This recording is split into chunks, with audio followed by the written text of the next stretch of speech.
No segundo dia de julgamento na Espanha, a esposa e também amigos de Daniel Alves prestaram depoimento aos juízes.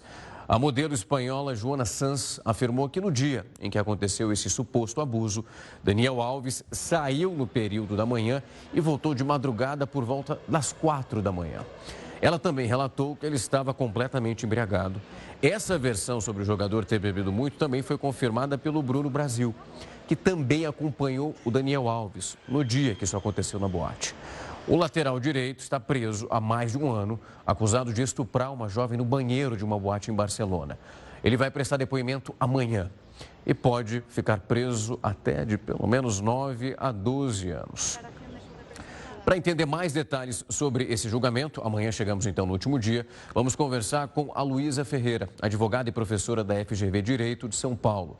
Doutor, uma ótima noite, é um prazer recebê-la aqui justamente para falar de um caso que tem uma repercussão imensa. A primeira pergunta, doutora, já vou emendar o meu boa noite também nisso, é justamente essa tese que nós estamos acompanhando desde ontem e que hoje ela ganhou um pouco mais de formato e também musculatura.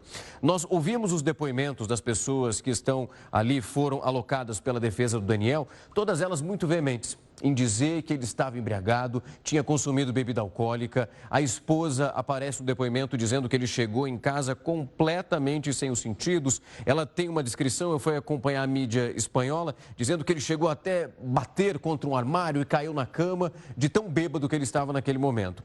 Eu queria entender um pouco desse processo, se essa narrativa ela encontra ou tenta encontrar alguma brecha na lei do país para que Daniel Alves consiga se beneficiar desse processo. Uma ótima noite. Boa noite, Rafael. Obrigada pelo convite. É um prazer estar aqui. Bem, nesse aspecto da embriaguez, há uma grande diferença entre a lei espanhola e a lei brasileira. Aqui no Brasil, uma pessoa que tiver bebido voluntariamente, ou seja, não foi forçada a beber ou nada do tipo, não tem nenhum tipo de benefício na justiça.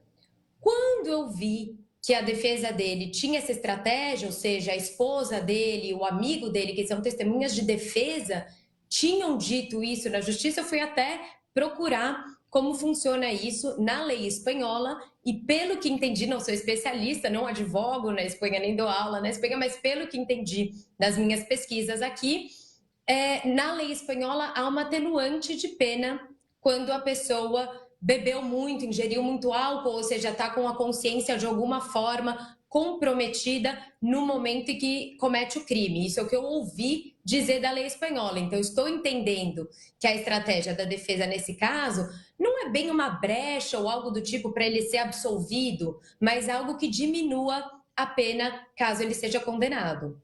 Doutora, quando nós olhamos para o aspecto ali em relação a uma possível condenação, quando isso se reverbera em anos, se fala em 9 até 12 anos. Esses agravantes, quando nós olhamos por essa perspectiva, essa pesquisa feita pela senhora, quando essa brecha possivelmente encontrada, quando a pessoa teria consumido bebida alcoólica, não estava em plena consciência, isso pode levar a um fato, uma possível condenação, mas digamos que uma suavização na pena. Alguns anos podem ser retirados de uma possível condenação final?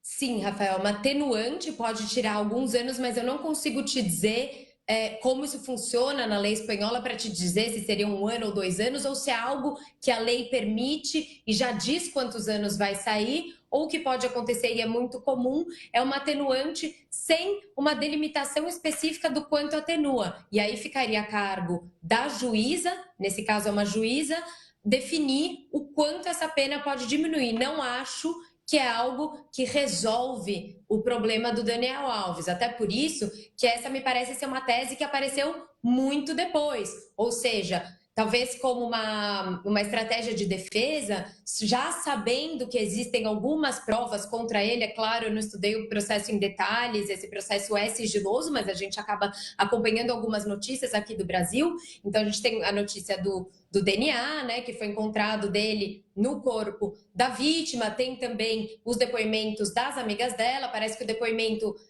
da prima e da amiga foram muito ruins para o Daniel Alves, porque ele teria inclusive importunado lá na boate também teriam gravações mostrando ela chorando, mostrando a violência que ela sofreu por uma amiga. Então, talvez, estou aqui falando, ouvindo notícias do julgamento, essa tese tenha ganhado mais força agora que talvez a ideia de uma absolvição seja mais improvável.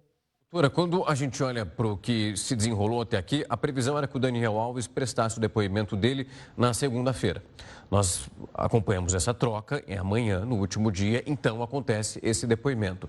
Olhando para a estratégia adotada até aqui, o que vai sendo costurado pela defesa, é também uma possibilidade nesse momento conseguir coletar todas as informações até esse segundo dia e de alguma forma fomentar esse depoimento do Daniel, olhando para aquilo que foi dito pelas testemunhas, para verificar se bate com a linha de defesa e tentar de alguma forma, digamos que suavizar a possível penalidade ou então a possível condenação?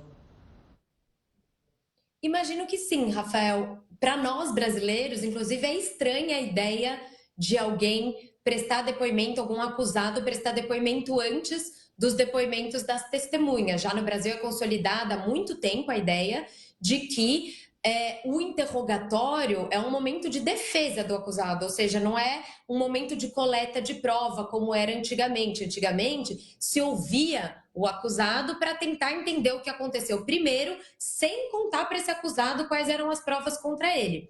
Hoje em dia, já no Brasil, muito consolidada a ideia de que a pessoa tem o direito de ouvir e saber quais são as provas que foram produzidas contra essa pessoa antes dela prestar o depoimento, ou seja, o interrogatório como um momento de defesa, muito consolidado no Brasil. Na Espanha, pelo que eu entendi, isso não é tão óbvio, tanto que o depoimento dele estava marcado lá para o primeiro dia e, pelo que eu entendi, a advogada de defesa pediu para que ele fosse ouvido no final, o que foi deferido, a juíza acatou esse pedido da defesa. Eu, como advogada de defesa, acho muito relevante para a defesa ouvir as provas antes e não é meramente uma brecha ou algo que você fale, nossa, a pessoa está tentando uma estratégia, mas é que saber o conjunto de provas que existem contra você te ajudam naquele momento, inclusive para eventualmente contar algo, uma verdade que você não sabia que alguém ia dizer contra você, mas que você precisa dar uma explicação ali para se defender. Considerando que se trata de crime grave com uma pena gravíssima, entendo até como salutar a ideia de que ele possa entender quais são as provas que são produzidas contra ele antes de prestar sua própria versão. Doutor, aproveitando a sua experiência e, claro, olhando para esse caso do Daniel Alves, eu estava acompanhando também a mídia espanhola e eles dizendo que há uma probabilidade, pelo menos o que há de informação nesse momento, é que uma outra versão seja apresentada até amanhã. O que nós acompanhamos aqui, desde o dia em que a denúncia foi apresentada, na verdade foram ali pelo menos umas 5 versões. Primeiro, de que ele não conhecia essa moça. A segunda é que houve ali um contato. Depois, a confirmação que houve um contato, que houve uma relação consensual. Quando a gente olha para tantas versões, exames comprovando que houve ali uma relação, apresentar esse número de versões é tão claro assim, como eu não sou um profissional de direito, a senhora vai conseguir responder isso com toda a propriedade, que quanto mais essas versões são apresentadas, pior é para a situação dele, também para a defesa, conseguir montar uma linha de raciocínio e ao mesmo tempo defender o seu cliente? É ruim, Rafael. Entendo que pega mal para a justiça a ideia de você ter várias versões diferentes, embora não seja algo tão incomum assim. Porque, pelo menos também, aqui falando da experiência aqui no Brasil, muitas vezes a pessoa é chamada a falar muito ali de sopetão, não sabe o que dizer, pode ser mal orientada por um advogado, eu soube que ele trocou de defesa algumas vezes, não sei se o caso foi um caso de má orientação, mas, por exemplo, pode existir um caso em que o advogado oriente o réu a mentir, isso no Brasil é permitido, inclusive, faz parte do direito de defesa do acusado, e aí entra um novo advogado e diz, olha, isso aqui, essa mentira aqui não vai colar, então é melhor você chegar agora na frente do juiz e falar a verdade para o juiz. É ruim? Mas às vezes, diante das provas, é melhor do que se manter numa narrativa que está absolutamente descolada do conjunto probatório. Doutora, amanhã chegaremos então ao terceiro dia, aguardar quais serão os desdobramentos. Queria agradecer muito o tempo e a disponibilidade da senhora vir aqui fazer essa leitura sobre as perspectivas que nós temos até agora, entendendo um pouco também dessa comparação. Quando olhamos para um outro país, julgando um brasileiro numa situação que é tão delicada e num crime tão terrível como esse. Muito obrigado, doutora, por nos atender. Eu que agradeço e vamos acompanhar esse julgamento, Rafael. Muito obrigada, boa noite. Uma ótima noite.